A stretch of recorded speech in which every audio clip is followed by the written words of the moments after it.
The last 2 weeks have been full of strange weather, and we've got more of it to come this week with heat building into portions of the central part of the country with cooler air right along the west coast. I've got all the details you need to know and how high or low you will be. That's coming up in this video.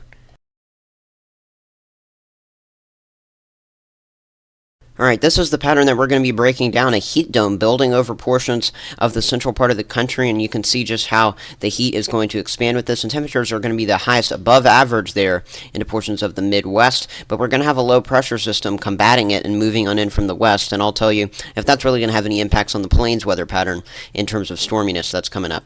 Here are the two troublemakers that I really want to focus on for us, though. You can see there's a high pressure system that's going to build later this week and into the weekend over portions of the Great Lakes and the upper Midwest.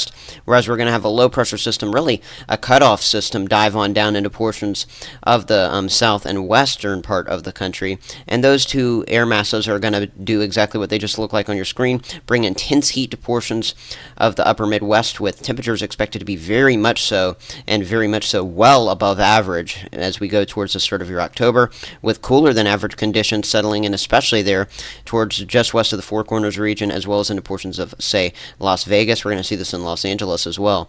Your Climate Prediction Center outlook for that same period, you can see that low pressure system going to bring some stormy conditions to the plains. So yes, now you're seeing how that pattern is going to be impacted. We're going to see some heat, and then right after the heat comes the storms really blending on in with it, and the heat of course will bring some instability, so we'll see if that can bring some more severe weather. Drier conditions off towards the east though, as that heat dome kind of shifts in that direction. Highs above 80 degrees Saturday.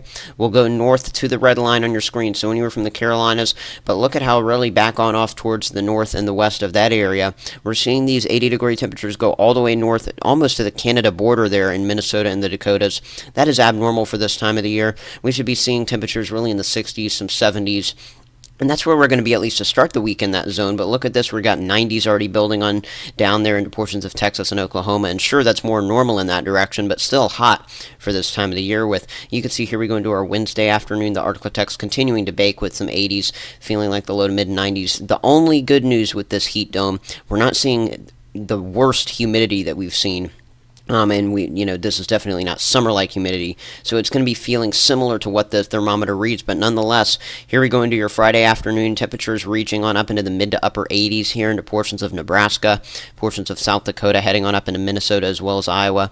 And then as we go into your weekend, this is when this is really going to peak, and we could see some temperatures top on out near 90 degrees. I'm not saying this is going to be for everyone, but definitely some 80s, getting near 90 here into the Twin Cities area there in Minnesota. And then as we go into your Sunday afternoon, again looking at some more 80s building there.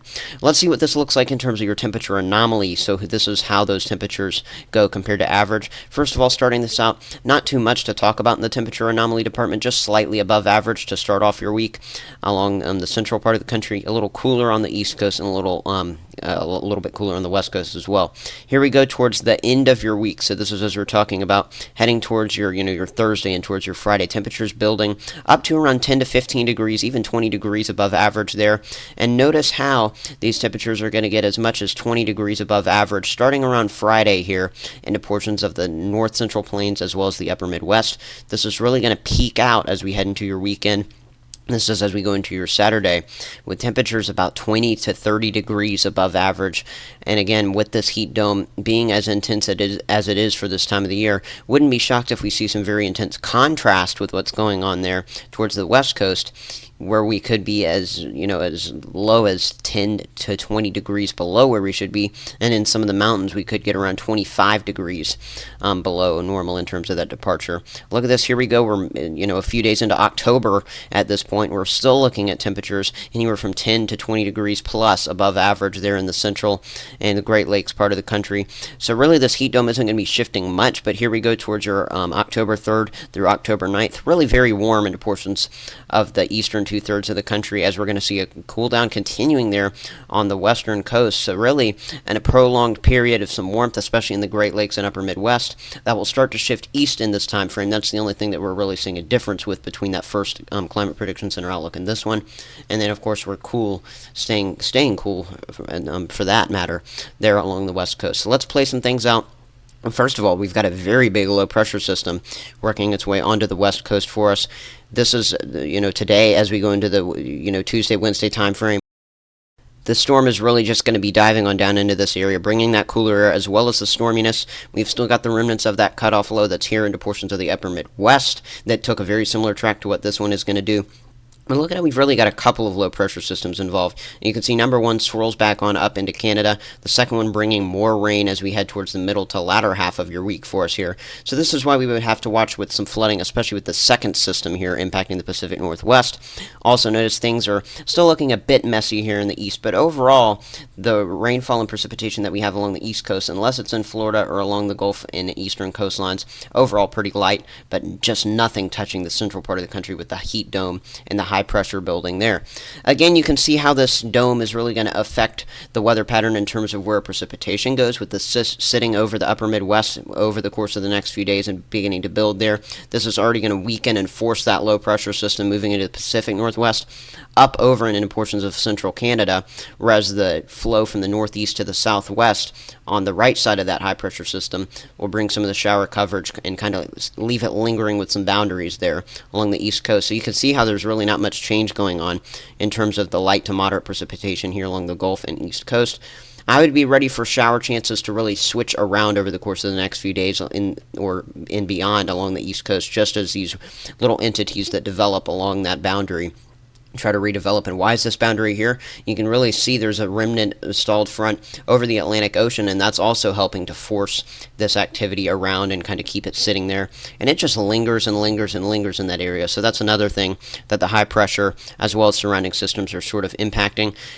Here we go towards the very last few days of the month, and as we start October, this is specifically September 30th, so as we go towards your weekend, this is when we might begin to see some storms try to infiltrate the plains, but I think it's once we get into the first few days of October that begins to happen. But also notice how we got to watch for low-pressure systems to develop near Florida by this point, with all of that lingering moisture sitting there for, a week or 2 weeks, and yes, some of this is from Ophelia. If you have moisture sitting over hot water for a couple of weeks, you're almost guaranteed to have something weird spin up. I would certainly monitor that pattern and these systems riding on over the high-pressure systems down the line. Speaking of the tropics, here's the latest on it. We've got Philippe, which is over the main development region of the Atlantic. It's battling wind shear right now, so nothing significant expected out of that.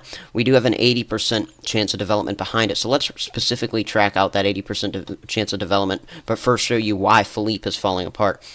Here you go. This is a 700 millibar wind product, so what it's showing you is some of the winds in the upper levels of the atmosphere. You can see a front digging on down in the central Atlantic there, and that is really what's just shearing this system apart. Whenever you have a front interacting directly with a storm that's already there, that's going to break it apart. If there's a front sitting there, then stuff can develop on the back end of that and go back behind it.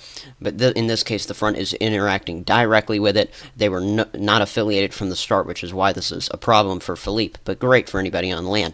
Here we go. Here's another system, and this is that 80% chance of development, Invest 91L. I would watch this into portions of the Lesser Antilles, the Windward Islands, but overall this system is expected to make a northward curve, and yes, whenever you get a northward curve this early, you do get it to go out to sea. So overall right now, I'm not seeing any significant threats in the tropics as we start October, other than that, chance for something quick to spin up there along the east coast, and notice how most of this activity would move on off towards the North Atlantic. So monitor that closely, but the tropics are not my main concern right now. By the way, I've got 3 channels, the ONW family of channels. This is my main one where I post every other day on weather patterns. I also do seasonal videos. I've got a cloud channel, ONW Beyond, and 1 Minute Weather, which is your home for my morning weather updates that are just 1 minute long. So subscribe to all of them if you can.